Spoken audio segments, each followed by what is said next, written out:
Thank you. Moving on to item 11. Discussion and possible action to adopt the endorsement of the town's recommendation for a new rail station location.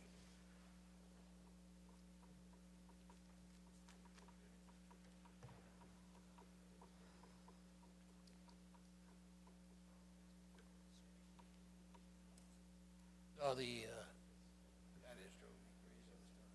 Location. I just, while our town engineer is assembling, I'd just like to note for the record that tonight we received a, what appears to be a petition. Dear Town Council, the undersigned names own property adjacent to the Parker Place site and oppose the selection of this site. This option will have a negative impact to our residential neighborhood. Whether it's property values or added traffic, we will suffer. Please vote against Parker Place. Thank you. And there are a dozen signatures with North Cherry Street addresses. Mr. Thompson. Good evening. John Thompson with the Engineering Department. I'm here tonight to present to the council and the public a recommendation that was developed by the town's working group about a preferred station location. The hour is getting late, so I'll be very brief in the background.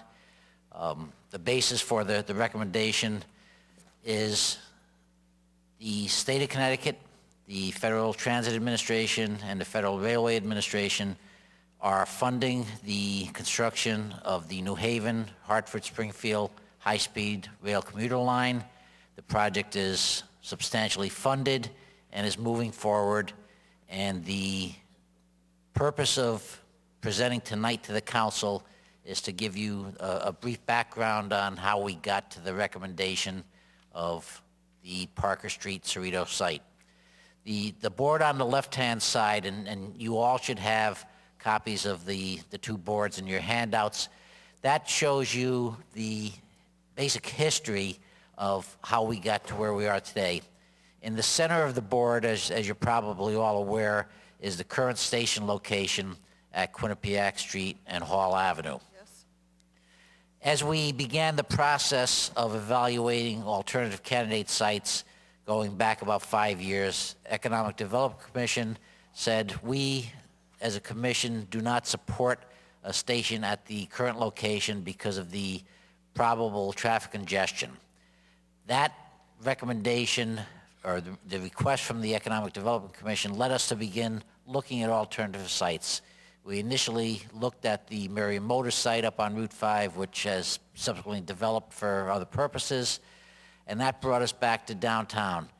The current station location was determined not to be a feasible location because of the construction of the high-level platforms, and again, the adverse impact of the trains, the increase in frequency and durations of trains stopping at that location. We, the town, 4 years ago, just about 4 years ago to this same month, presented to the council a recommendation for a station location at Parker Street and North Cherry Street. And that's indicated on the diagram in the upper right-hand corner of the map. DOT came back after we made that presentation and proposed an alternative location further down North Cherry Street, closer to Hall Avenue. We, the town, said that location was not acceptable because of the increased frequency of the gates down situation that would exist with the station at that location. We began looking at alternatives. As one of the council members is well aware, the Judd Square site was identified as a candidate site that shows on the diagram at the left-hand side. That was presented in a discussion with DOT. We subsequently brought to the general public in August of 2011 a public hearing that talked about the railroad station project and the high-speed rail line. And at that time, an alternative station location, being the Cerrito Parker Street site, was identified. Subsequent to that presentation, the two sites were presented to DOT, and we have had a series of meetings with them, as well as the working group, to come up with what we believe to be the best site. Based on a series of criteria that the working group established, primarily being the ability for emergency response vehicles to travel efficiently from the main Central Fire headquarters across town, meaning across the railroad tracks, the impact on local traffic, the visibility of a parking garage, the viability, the availability of land. The working group decided that the preferred candidate site that we are presenting to the council and ultimately to the Department of Transportation and the Federal Railroad Administration is the Cerrito Parker Street site. That site is shown on the board on the right-hand side. That site is a split site configuration with half of the parking accessing Route 5 and half of the parking accessing North Cherry Street. The platforms are 500 feet in length. In the center of the platforms is a structure that will have an elevator and stair towers allowing passengers to go up and over the tracks from one side to the other. That site, again, was determined to be the most feasible in terms of public safety because the alternative route being Ward Street, because Quinnipiac Street and Hall Avenue, the gates would be down for a southbound train, which we're talking about an increased frequency of about 6 trains a day to probably 25 directional trains for a total of 50 trains passing through Wallingford on a daily basis at full service in 2030. We felt that this site afforded the highest flexibility for emergency response vehicles.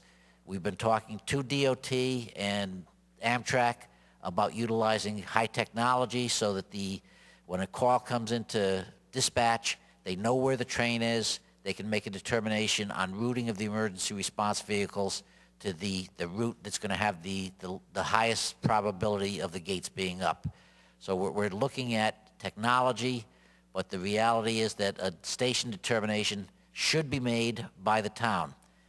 If the town does not make it, the Department of Transportation, through the environmental impact assessment and through the environmental assessment report process, could make that decision without town input. So tonight, we're presenting to you our preferred station location being the Cerrito Parker Street site. Hopeful that the council will endorse that, as they did back in 2009 with the Amtrak site at North Cherry Street and Parker Street. And we will then forward that recommendation onto DOT, and that would most likely, unless there's some unanticipated consequences or unanticipated circumstances, would be the site that would be recommended to the federal government and would most likely become the station location for the town of Wallingford on this high-speed rail commuter line. I've tried to reduce it down 5 years worth of work to 10 minutes, and I hope I've covered everything, and hopefully if you have any questions, I'll be able to answer them at this point. Are there any questions, Councilor Letourneau? Good evening, John. Good evening. I have more comments than questions, but there's a couple of things that troubles me with this site and troubles me with the project as far. There was a working committee formed, and it consisted of, I believe, yourself and the fire chief and the police chief. But no counselors were informed of this. But yet, here we are tonight, we need to make a decision on what we're going to accept this site or not accept this site. So I'm a little upset that we were not kept in the loop on that conversation. And here we are tonight, no police chief, no fire chief, nobody from the state. And we have, if there's questions, there's nobody to ask. Moving ahead,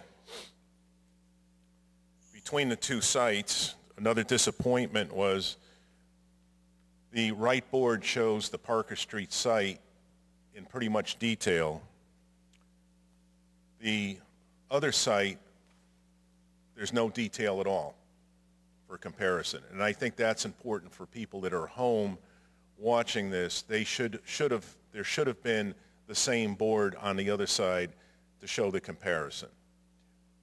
Now getting to my concerns. John, if I may answer that. Sure. I have a similar graphic for the Judd Square site showing the layout, the configuration, where the platforms would be. To present that tonight would be opening a discussion that we believe has already been addressed and resolved by the working group. We are presenting to you this site. I guess it's a matter, and I respect your disagreement or your disappointment with the recommendation, but we've met a number of times over the past 6 months, and we went through all the analyses, and this is what we're presenting to you. And if you have questions, I guess I can speak for the two chiefs in planning and economic development. The mayor's here to speak for the administration if there's any of those questions. But this is what's being presented. This is the working group's recommendation. I realize it's the working group's recommendation, but it would have been nice for the public to see the comparison. I think my feeling was just as important to show the other side, because there's people not aware of it. There's going to be people out there that, all they see is arrows going up in a potential site, and that's not our recommendation and all of that. But we get into this a little bit. It would have been nice to make some comparisons and to show some comparisons. If I may, I'd like to just why I'm against the Cerrito Parker Street site. If you can bear with me for a minute, I think I'll go to the board if I can, Mr. Chairman. Go ahead, please.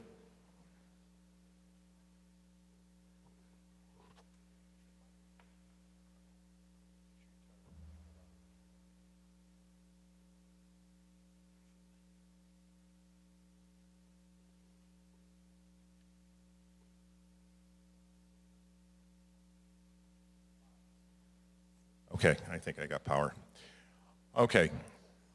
My first concern is compared to the other site, and I'm going to make some comparisons even though it's not there. This is an offset platform, and the distance between the parking lot and the edge of the ramp is approximately 100 feet. Pardon? It's about 100 feet. All right, 175. From the edge of the platform to the up and over is approximately 500 feet. Only, I think it was 200 or 300 feet are going to be covered. The rest of it's going to be open. So whoever parks in this parking lot is going to be walking in the open to get under cover, to get up and over, to get on the other side of the track to catch a southbound train. That in itself is a problem. That's a long walk. It's good if you're healthy, but if you're not healthy, it's a problem. The other problem I have is this parking lot coming out onto Route 5, there's no provisions for a traffic light out here. And I don't know if any of you have ever tried to get out onto Route 5 from Fazzino Auto Parts or Holy Trinity Church, coming out onto Route 5 and heading north. It's almost an impossibility. There's no light there. Here you're going to have commuter traffic coming out here. Plus, there's provisions here. There's 3 bus berths on this way, and there's a bus shelter over here. So they have made provisions for buses to come into this parking lot and come out onto Route 5. I don't know how they're going to do it. I just don't know how they're going to do it at rush hour. There is no provision here for buses, which means, depending on what side of the track you're on, you're going to have to walk from potentially here, if you're at the last car, or wherever this train car is here, you've got a potential to walk hundreds of feet to get to the bus. And that bus is only on this side of the tracks. My other concern is Parker Street. It's a narrow street. You have the width of Parker Street is very, very narrow compared to Ward Street. Now, I understand both sites have their pluses and minuses, but I'm finding more minuses on this side than I am for this site. This site had Ward Street, you could go down Cherry Street, South Cherry Street. There was provisions for a busway in there. The street is much wider. Ward Street is much wider to come out onto Route 5. Plus, there's a traffic light there. Easier for buses to get in and out of. There's also, there was a concern with this site, I know, to have a two-level garage. There was a big discussion on that. There's nothing to say that down the road we cannot have a 2 or 3 level garage there, or a 2, 3 level garage here. So I don't want people to be fooled into thinking we're not going to have a parking garage. It can happen.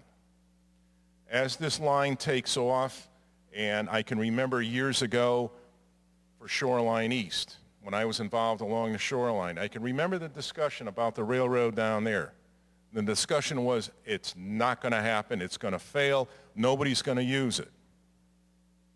Shoreline East today, every single station has expanded, and they're looking to expand again, and there's no place to go. The only place they can go is up. So it went from a failure to a raging success. This is not prudent planning for success. Another problem I have, the distance between this site and the downtown compared to this site in the downtown. This site, you would have pretty much parallel platforms. You would not have offset platforms like this. From the end of the platform on the Judd Square site, in talking with the state of Connecticut people, the DOT people, they agree that a walkway could be brought down to Quinnipiac Street. It's a relatively short distance. I've walked this. I've got a bad knee, and I've walked this no problem. It's a short distance. This is not. This is not a short distance from any given point from these platforms to downtown. You're not going to be able to run a sidewalk down. So you're going to lock everything down to that end. We're going to be talking meetings down the road about the incentive housing. That incentive housing is basically in this area. Would be beneficial. Having a station here, people living at Judd Square can commute. Incentive housing zone people can commute. This is just a little too far up the road. So, you know, it's not workable. I understand public safety. Public safety's been an issue.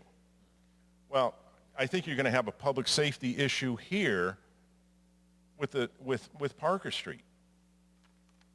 I mean, if there was a fire, they're worried about a fire in any one of these neighborhoods. What are you going to do at rush hour? How are you going to get back into this quadrant over here? That's a concern. This area, you have 1, 2, 3, and the John Street Bridge would be four areas that you could potentially come up and over. The train is not going to block up all 4 intersections at one time. It's just not going to happen. So there will be an intersection for police and fire. Another thing that troubles me is the lack of progressive thinking with this, with police and fire. Maybe we need to look at long-term planning when the railroad comes, and let's take it that they're going to have 25, 30 trains a day. Maybe we need to look at a fire station on this side of town. Maybe we need to look at a police station on that side of town. Maybe a police station, we need an east precinct and a west precinct. You know, we need to make plans for that. So, I mean, there's a lot of pieces to this that I with all due respect to the group that met, I mean, these were concerns that I would have brought forward. And, you know, nothing is a perfect scenario for public safety. But I do believe that this area down here is going to be better served for a commuter line than this. Ease of operation for people, ease of people getting in and out of the location, and also for fire and police as it sits now. Not for future planning, but as it sits now, that not 4 locations are going to be blocked. It's just an impossibility. It's just not going to happen. So, you know, those are my thoughts. I'm going to stop there because I could go on a little while longer on this, but I'm really, really upset about this. And we heard tonight, you know, there's a major impact along the neighborhood here also. And that has, for some reason, hasn't been taken into account. The people at Judd Square, most of the people are accepting that. At the public hearing, they came forward. They are accepting it. So I think it's something that I would like the council to reconsider and approve the other site.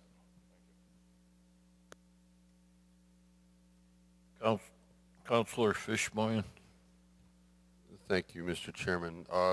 Some comments, I guess. First of all, with regard to the petition that was read, yeah, I agree. There's going to be added traffic and noise. There's going to be added traffic and noise no matter where this goes, because my understanding is that the intent is to run these trains 25 round trips, whether they're full or whether they're empty, which is, and to subsidize the program, which is absolutely ridiculous. Also that the funding for north of Windsor has been cut out of this program. So right now it's not the Springfield to New Haven line, it's the Windsor to New Haven line. I'm happy to see that, John, in your plans that you've added room for bike storage. I like that. I share Councilor Turno's comments with regard to the working group.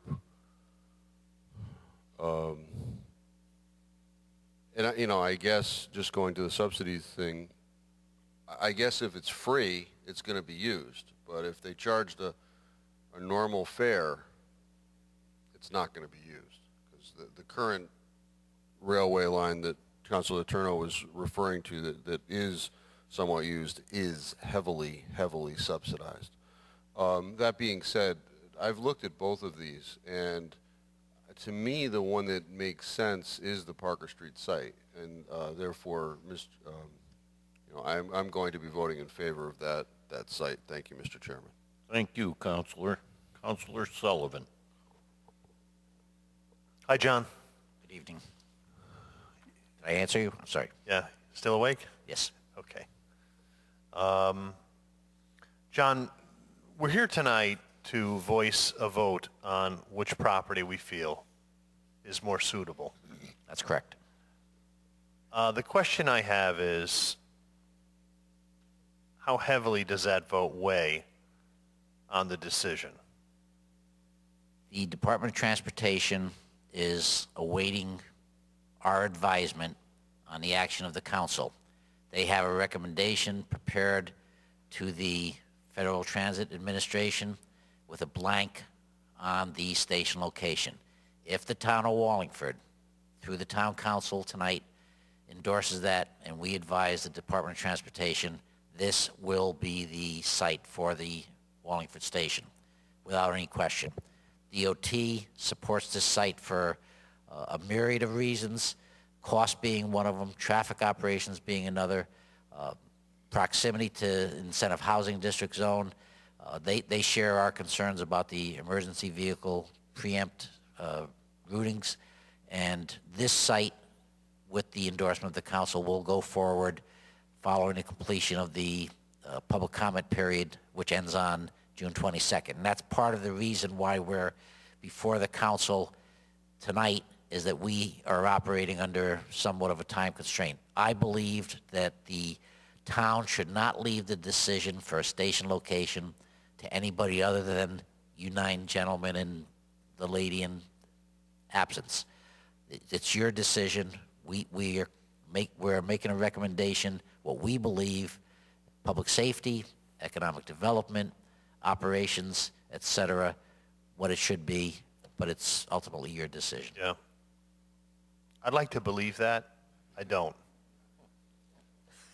I really would like to believe that, but I don't believe that Try. for 1 minute. And I know the words are falling off of your lips, and I'm not holding you accountable for that.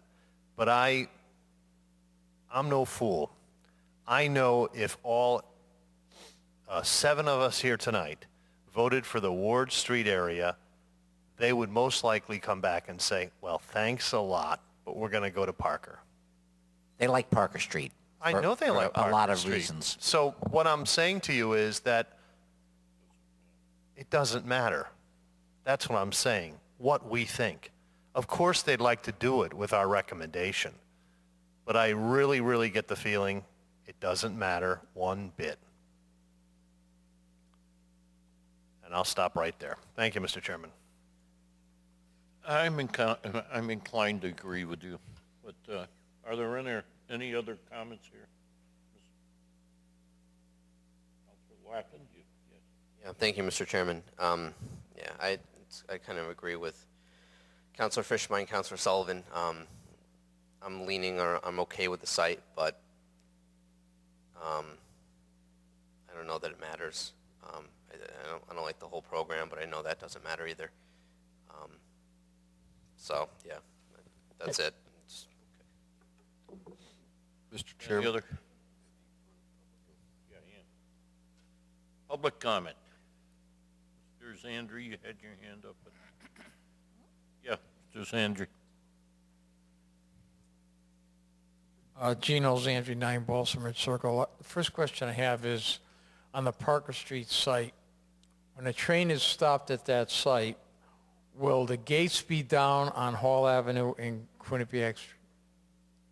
A southbound train stopping at the preferred site, the Parker Street site, the gates would be down at Quinnipiac and Hall. The gates would be up at Ward Street, opening up that as an alternative route. Northbound trains, once it passes the Ward Street, Quinnipiac and Hall, the gates would go up for a northbound train stopped at the station. And the same question for the Ward Street. Ward Street, the gates at Quinnipiac and Hall would be down for a northbound train. They would go up for a southbound train. Going to the specifics of why we felt that was still an unacceptable operation was that the access for the emergency vehicles getting to the alternative location where the gates would be up, being Parker Street, was much more circuitous for the emergency apparatus. So while the gates up situation is basically reversed from the Ward Street site to the Parker Street site, getting to the Parker Street site as an alternative emergency response route was less desirable. It was my understanding one of the main reasons for relocating the station was to alleviate the traffic problem in the center of town, which, by what you just said, this is really not the case. I mean, the gates are only going to go up in the opposite direction from the Center Street site. So the number of trains per day is going to be increased a whole lot, and therefore causing the congestion that we're all fearing from this added railroad traffic. You're right to some extent. The station can't stay in the center of town for a number of reasons. One being the traffic congestion, the other being the fact that what they're talking about is these high-level platforms. They're no longer going to be boarding from ground level. These platforms are going to be, as you see, at any of the other New Haven, New York stations. They're going to be elevated. Same thing with Shoreline East. So you would not be able to have the ground level entry at the center town. Plus, there was no opportunities to provide the 400 parking spaces in the center of town. We looked at a myriad of options, including the town's property, and none of that worked. So the immediacy of putting, or the long-range plan of keeping a station in the center of town really didn't work, and we had to look to outlying locations. And as we looked at locations, and Mr. Turner knows as well as anybody else, when he brought up the Judd Square site, everybody said it was a home run, myself included. The Amtrak was there, Condot was there. We said 300 residential units in close proximity to the station.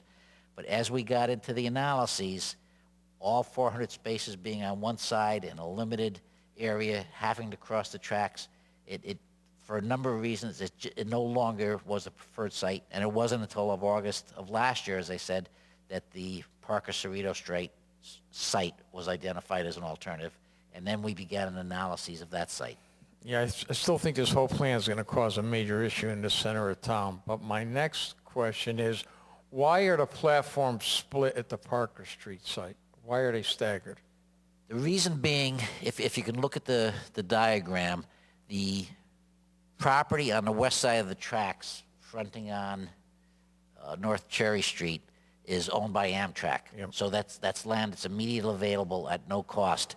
The Cerrito site was identified because it's a large percentage of the property is currently vacant. And that led to the proposal to use that as that east side of the railroad tracks at northbound station parking area. Would it be a better plan if they were directly opposite each other, forgetting about what's available? We did look at that also, and I guess to some degree it might have some merit, but it would require the relocation of a number of small businesses and some residential units. This didn't have that tendency, and while Mr. Sullivan may not always have the highest level of confidence in the Department of Transportation, they were sensitive to relocating residential properties as part of this proposal. How about on the west side? What's over there that they can't move that side south? There's businesses just south of the Amtrak property that would have to be relocated, active businesses. All right.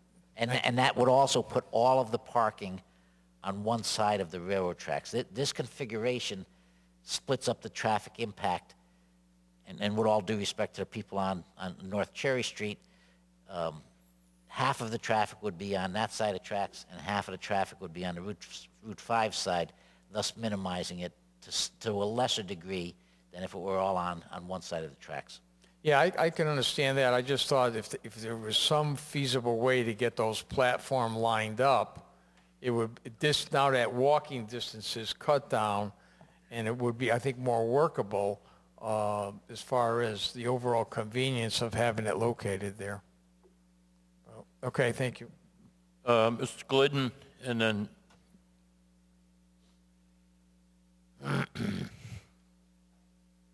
Hi, Mike Glidden, 119 Southwind Drive.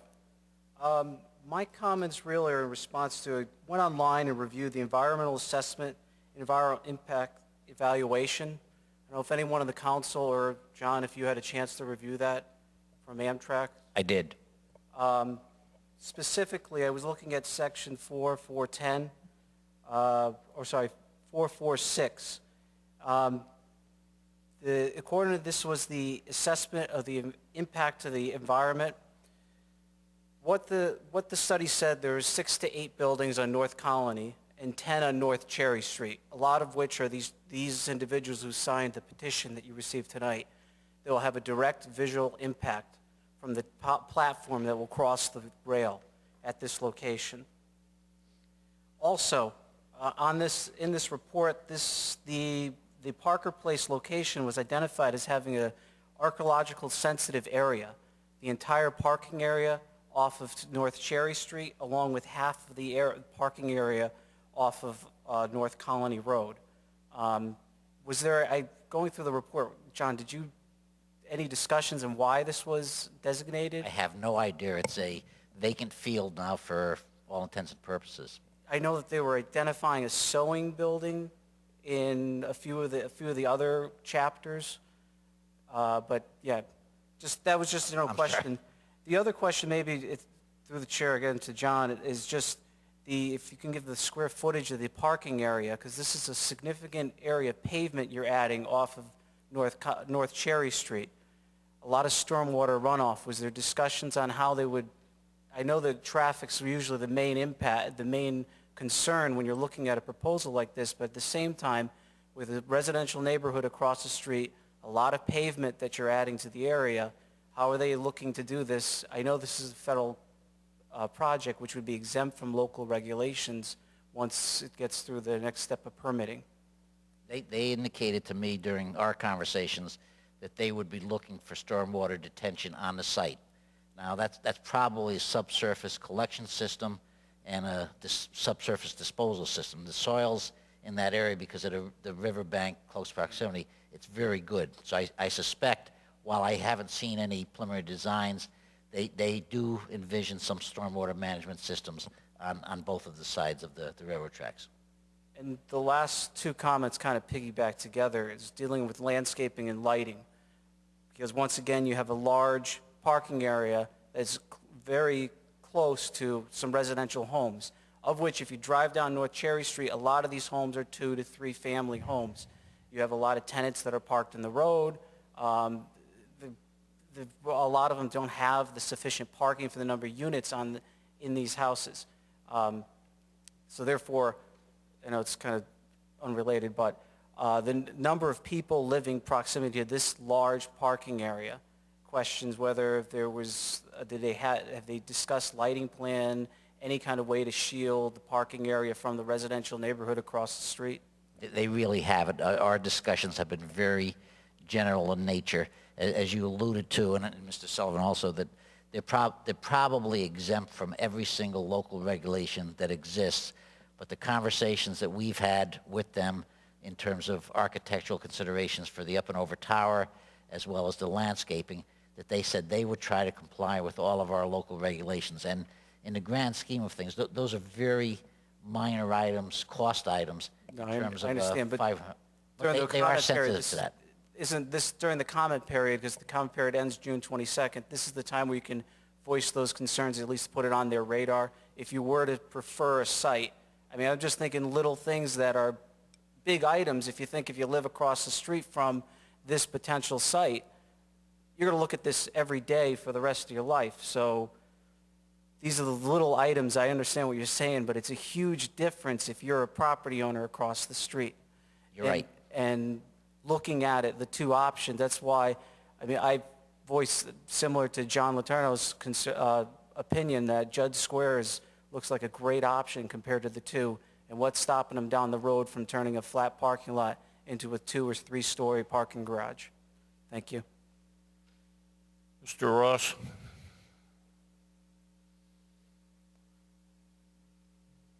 Ray Ross, Silver Pond Apartments. For a period of time, I lived right near Parker Street. Are you aware of how many cars can go eastbound when the light is red and not go over the track? Under current operations? Yes, under any operation. I don't have Six. I don't It's have an six. exact number. Okay, it's 6. If it's a bus, it's 2. And the reason being is because Parker Street is so narrow that they can't make the turn from Colony Street onto Parker Street, so the traffic stop line is back 14 feet. Now, I drove a bus for many years. A bus cannot make the turn from southbound onto Parker Street with the current stop line where it is. It has to be backed up maybe 10 or 15 feet, which would then reduce the number of cars able to exit from the train station to about 4 with the current traffic situation the way it is. And I just don't see how that's going to jam Colony Street, it's going to jam Parker Street, it's going to jam Cherry Street. I just don't see that was well thought out at all. It just isn't going to work. Thank you. All I can say to answer that is that DOT and their consultant team that are working on the traffic impacts, all of the impacts, the environment impacts that were alluded to earlier, they have added the traffic that would be generated from the railroad station to the existing traffic volumes and have performed an analysis for 2016 when the service would start, 2024, I believe, and 2030 when full service would be in operation. And it's their responsibility to demonstrate to us how they're going to make those intersections operate at acceptable levels of service. We haven't gotten through all of that detail yet, but it's their responsibility to give it to us, and it's my responsibility to make sure that improvements as necessary to achieve those future levels of service are implemented. Okay, I have every faith in you, but I have no faith at all in the Department of Transportation. Thank you. Any other, yes, sir.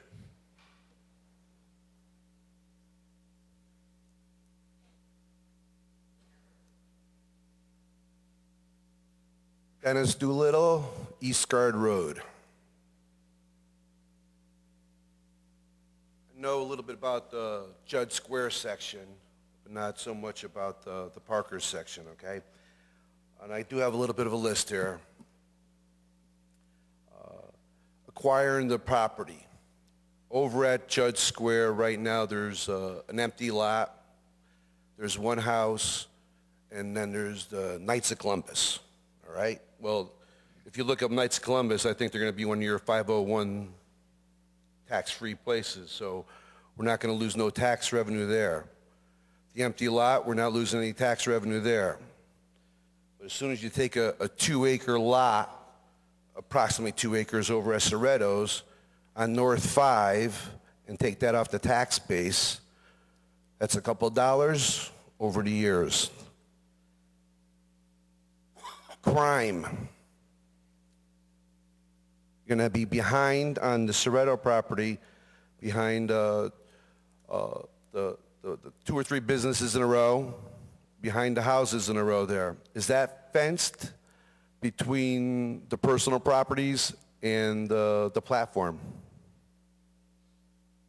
So basically you can go hang out at the platform and be around the back of those houses all the time. Just the distance. I heard the guy start the prayer tonight. He said, let's pray for the less fortunate. Right now I know Mr. Letourneau said something about the distance, the last car. If you get off the if I go up to the UConn basketball game, because I'm going to go see it in Hartford, and I park over in Soretto's thing in the middle of the lot, all right, and I get on my northbound train. I go to Hartford, have a good time. I come back. I'm on the southbound train, and I get off the last car. I'm actually in the last car at the farthest part north. By the time I walk all the way back over to the middle of the Soretto's parking lot, comes out to almost 1,300 feet. That's a quarter mile. It's once around the track. I remember not so long ago, this council was voting for parking, that we went right down the street because people can't walk 200 feet, let alone 1,300 feet. Doesn't matter where the train station is, if it's down at Judd Square or if it's up at Parker. The tracks are the gates are going to go down 50 times a day. And when people think that now, they're thinking about the way the system is right this second, where a guy with a bad knee trying to get off the train takes a few extra minutes, takes a few extra cycles, takes a few extra things with the traffic lights, all right? So that's what we always think about, this traffic impact, okay? The gates are down, all right? Well, every time I take the train to New York City, the train pulls into a station, and within 10 or 15 seconds, that train is pulling out. So I can't see your light cycles in your downtime affecting any ambulance or emergency vehicle.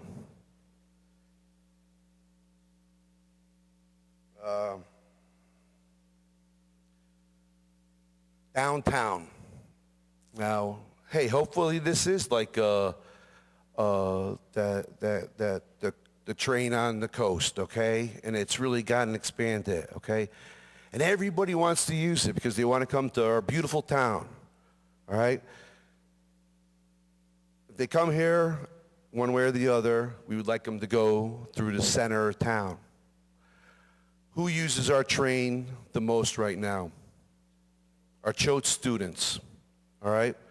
Now, they'd have a shorter walk back up to the campus, but I don't think they're going to be walking up the center of town supporting our local businesses as much. But I may be wrong there also. Ward Street, and when you're coming in from the west side of town, is coming to the gateway of Wallingford. It's Quinnipiac to the left and Ward to the right. You come down Ward Street, and you're coming into a beautiful town. You're saying, oh, boom, you come across the railroad tracks.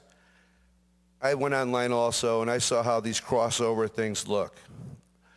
Crossing over Ward Street, looking down towards town, I think that would look nice. And since Ward Street is a major artery, it would enhance our town.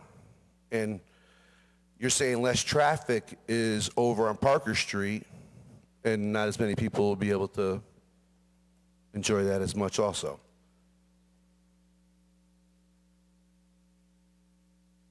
With that said, thank you. Thank you.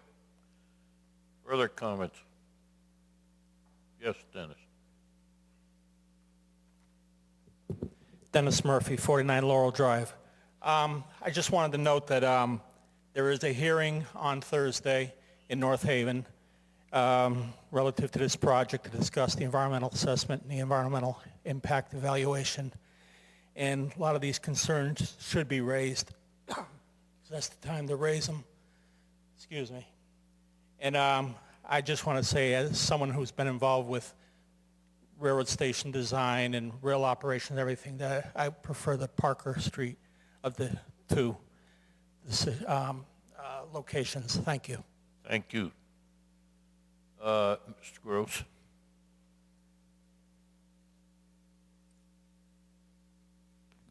Bob Gross, Long Hill Road. I just have a couple questions. They were mentioning about fire engines getting across. But don't we have one on North Main Street? A fire engine? Yes, there's a station right next to the police headquarters. Right. I see that there's an issue. You might want to get two across, but there's all the volunteers. And from my understanding, long-term planning of the town, isn't there one going on North Farms? Or at least an ambulance going on North Farms? There's a scheduled construction of a firehouse out on North Farms. With an ambulance? Is that? So I mean, some of this crossing of the tracks, the safety issue, you're going to have on both sides. The police department, a good police department, which I assume we have in town here, they don't have all their cars on one side of the town at any particular time. They're in quadrants at all times. So they would know how to get around it. You mentioned also that there was the ability, I'm for the Judd Square one, by the way. That's why I'm saying these things, if you couldn't figure that out. But you would have the police are mobile. You're not waiting to go from the police station. There's a robbery or something. They're not just hopping in their car and driving. They're out in the quadrants anyway. And you mentioned earlier, and maybe I didn't understand it, Amtrak has a sophisticated system where the lights will be able to move or they'll be able to contact the trains. So if there's some type of issue going on that deems worthy, they can slow or move the trains around so the police or fire can move? No. No? All we would know was where the train was, whether it was approaching from the northbound direction, coming into Wallingford, or coming from the south. They know where their trains are by GPS technology. All right, so When an emergency response call comes into dispatch, they could find out by a map board or a light board where a train was approaching. Make an assessment as to, is it going to be gates down at Parker, gates down at Hall and Quinnipiac, gates down at Ward Street. And when they are dispatching the vehicle, the emergency response vehicle, they can say use Route A, Route B, whatever. So they can maneuver around it in a fashion that's really not going to delay it to any fashionable delay. It's going to be, Minimize the delay. it's going to minimize any type of delay.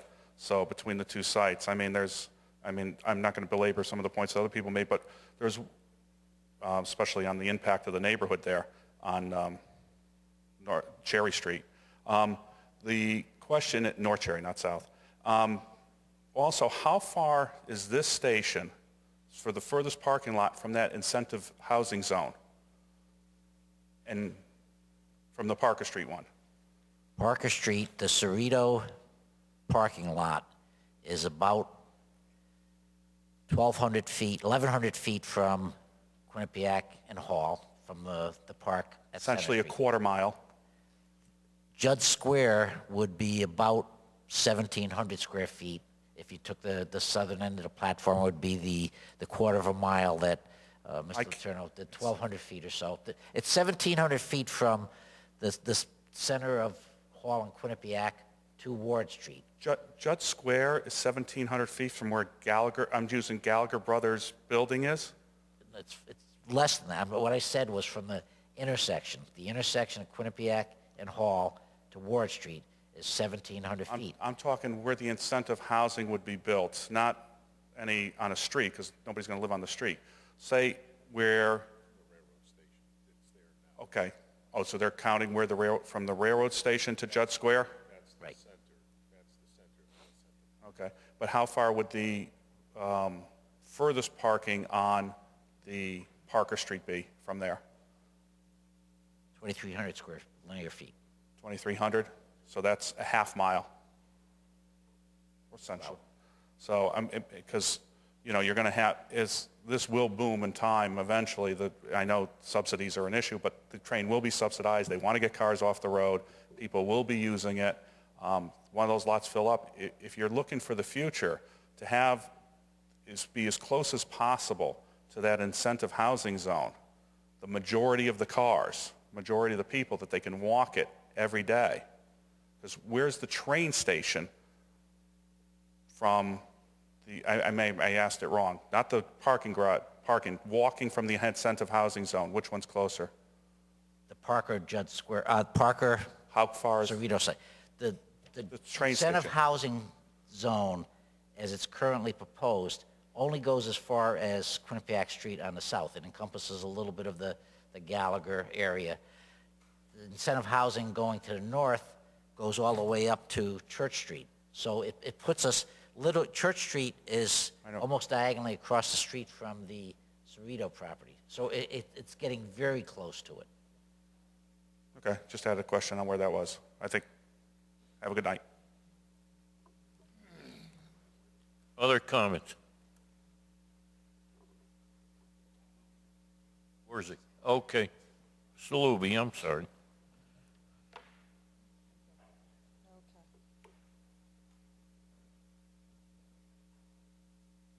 West Labine Monteith Trail. I do have a couple of comments, but before I said anything, I wanted to ask a question.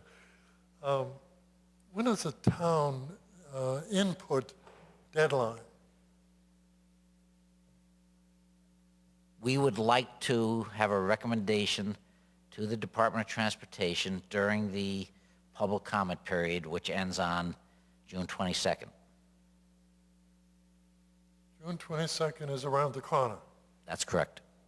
Why are we waiting until now to do this? We have been working with the working group.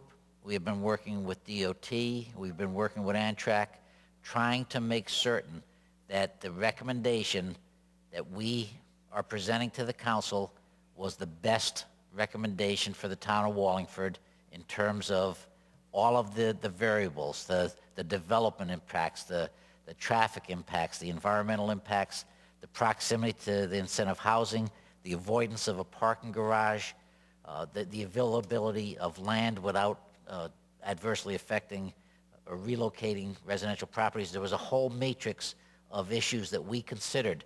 We spent a lot of time in meetings with the working group, meetings with DOT, Amtrak, talking about all of the issues, and the directive from the mayor's office was we need to be certain that when a recommendation is presented to the council, that it is the best recommendation in terms of providing for the best public safety that we can. This rail line is going to happen. You've got to take that as a starting point for any consideration, any discussion we have. It is going to happen. Our ability to have an impact on that is where we believe the station will best serve the town of Wallingford. And that's what we're presenting tonight, is a station location that we believe will best serve Wallingford over the long term. John, it took 2 years to do what you're describing? It took 5 years. We've been at this since May of 2008, when the Economic Development Commission first went to the mayor and said, we're seeing impacts as a result of this. This has been a very difficult process. It's been to the council once before. It's been to planning and zoning. This was not taken casually or lightly. It's a very, very technical matter in terms of the railroad preempt operations, and that had to be understood. The traffic modeling, the increase in frequency, the duration of the stops, all of those had to be considered when we came up with this recommendation. So it did take a long time. It took longer than I would have expected, but it's a big decision, and the decision is going to last for another 150 years. You betcha. It's a big decision. Not to take anything away from the prior speakers, but there's probably nothing more monumental that will be decided in our lifetimes than what your working group did. And I admire your fortitude. If you've been at it for 5 years, I can't imagine why it took 5 years, but nevertheless, you say it did. And it's because I think they were being afraid of being wrong, and they want to try to be as right as they could. And that has an expense, John.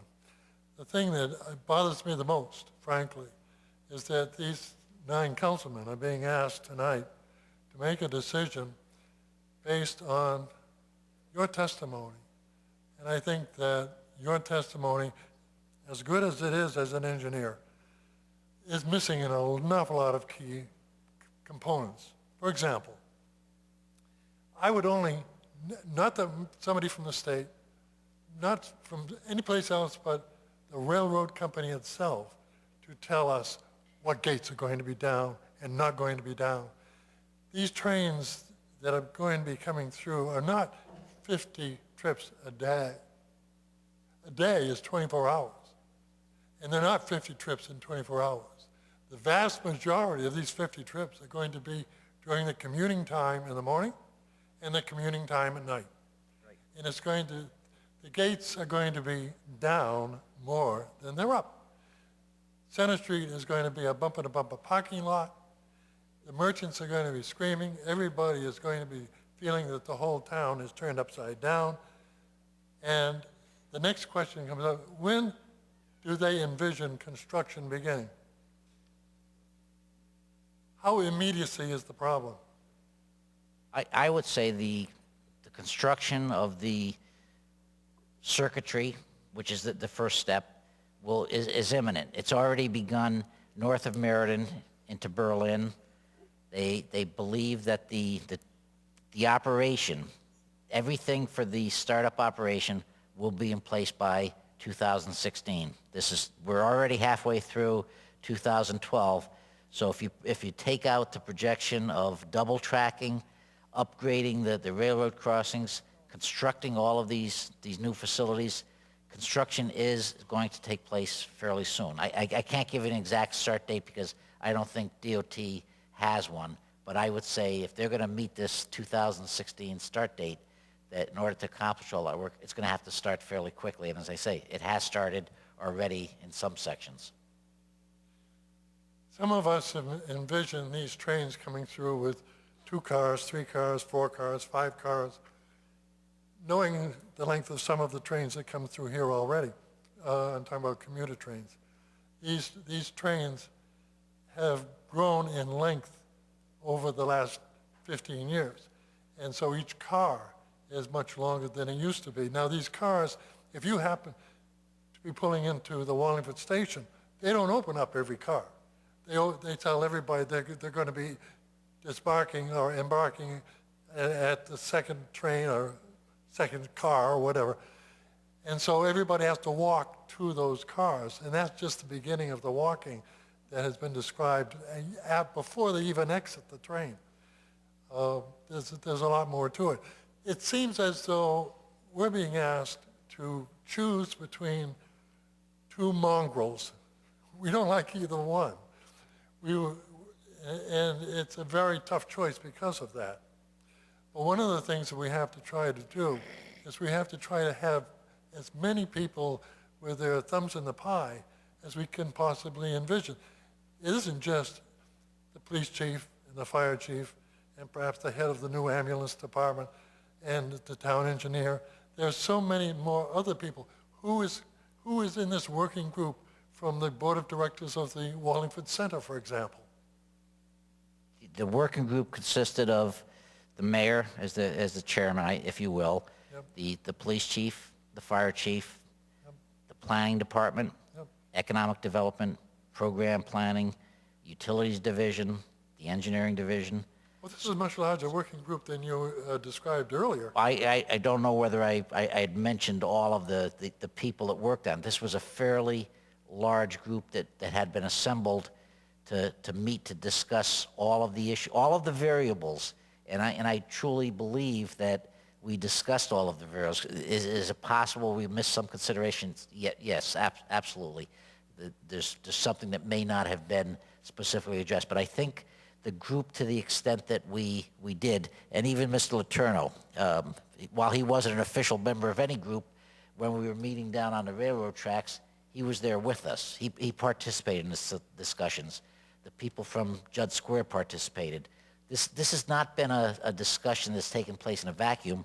We had DOT here in August of 2011. We had a fairly large attendance, as I recall, in this room. There had to be 70 people or so that attended the presentation and listened to the discussions about the railroad station and the rail operations. At that time, John Burdick from DOT, who's the project manager, he spoke about the whole corridor. And he volunteered to come down tonight, but the focus tonight was not the project, the New Haven, Hartford, Springfield rail project. It was the town of Wallingford and what did we want to do and what did we believe was best over the long term for Wallingford. The rail, as I said, and it bears repeating, the rail line, I believe, is a committed project, right or wrong, Mr. Fishbein. Whether we believe that it should or shouldn't be built, it is going to be built. And our role here is to come up with what best will serve Wallingford over the long term. That's what we're here for. If you have all of these people participating, you didn't mention the one key person, I would think, who is the town has charged with the responsibility of making these long-range decisions, the town planner. She was. Pardon me? She was. Planning department was represented by both Linda and by Casey. Why aren't they here tonight?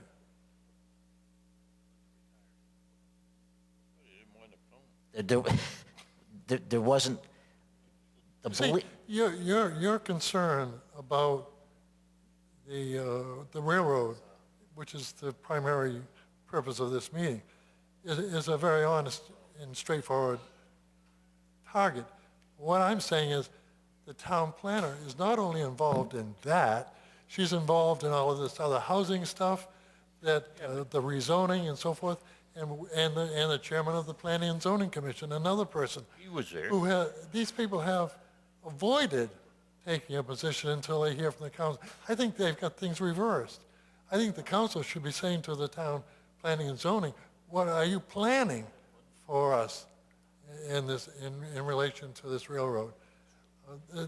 The talk about the problems that we have with the right-hand turn from the southbound South Colony Lane, trying to get into Parker because of the cemetery walls there. It's a very serious problem. What is going to be addressed? What problems are going to be resolved? It isn't enough to say that someone is going to do it. Someone's going to do what? how are they going to make these changes? What changes are they proposing in order to accommodate? It isn't just plopping it down and saying, well, we'll take care of it. This group that's going to decide tonight should know how are they going to take care of it. We don't know the answer to that yet I because know, absolutely. a decision has This is not. premature. No, it's not premature. It's just the reverse. We need to decide where the station's going to go, and then we will make appropriate recommendations how to ensure that that station operates safely and efficiently.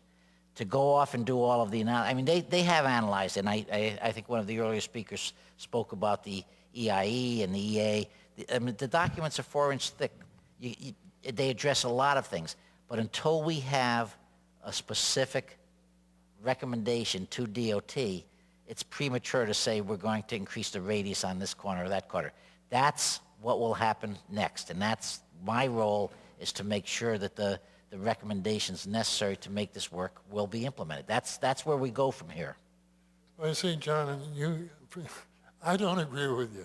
Well, Yeah, let me finish, because there's one more important comment I want to make. I think we've been more As than far- fair here. As far, if I may, as far If I as may. making a decision between the two, they should be two packages, not two Yeah. cards, and then say, well, the rest will fall into place once you pick your primary card. They should have the total package here and the total package there before making a decision. The one more thing I want to mention to you in regards to the petition that your Vice Chairman read,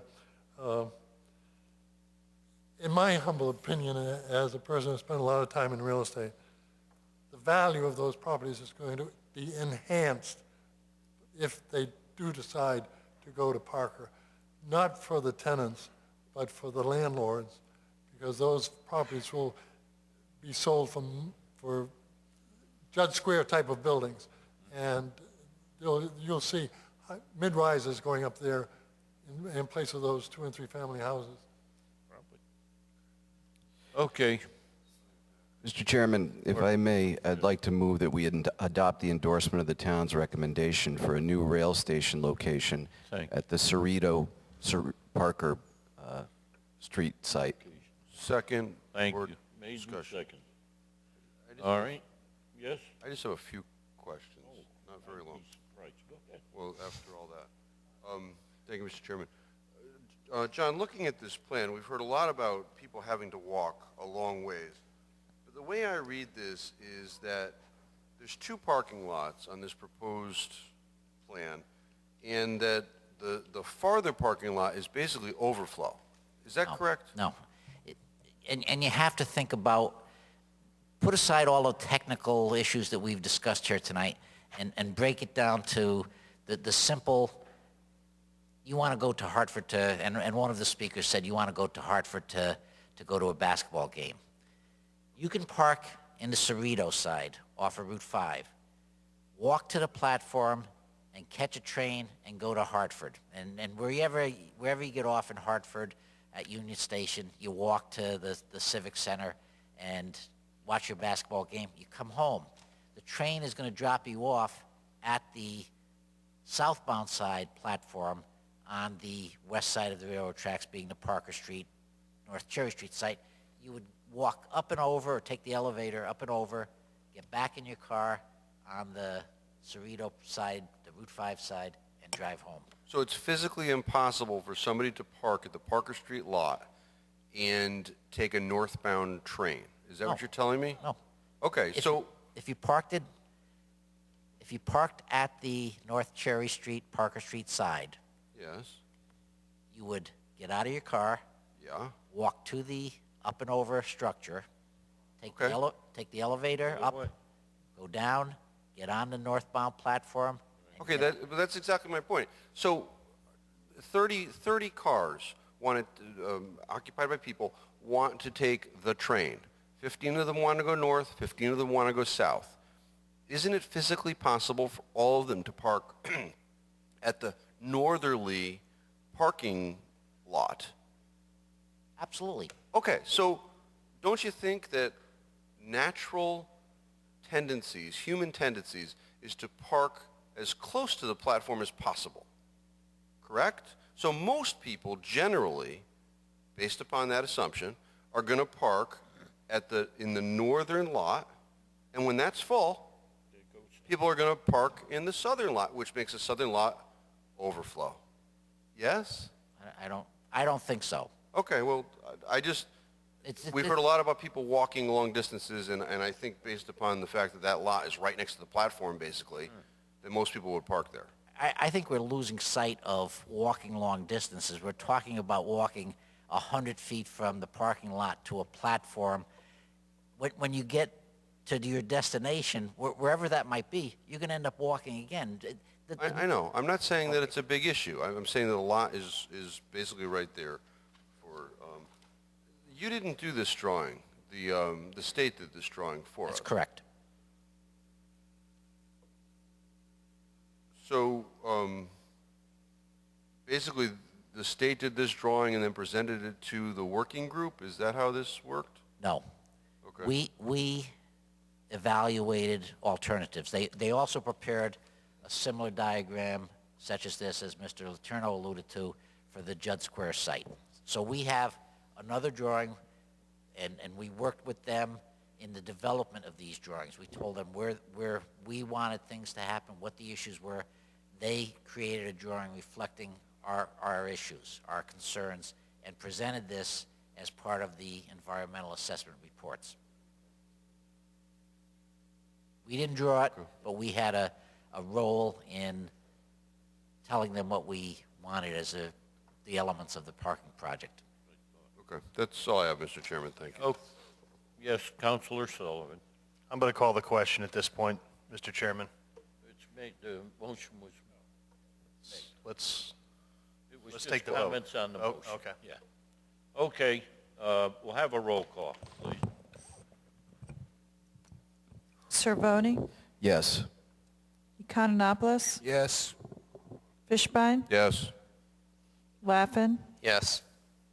Letourneau, No. Sullivan, No. Chairman Parisi. Yes. Motion passes. Thank you.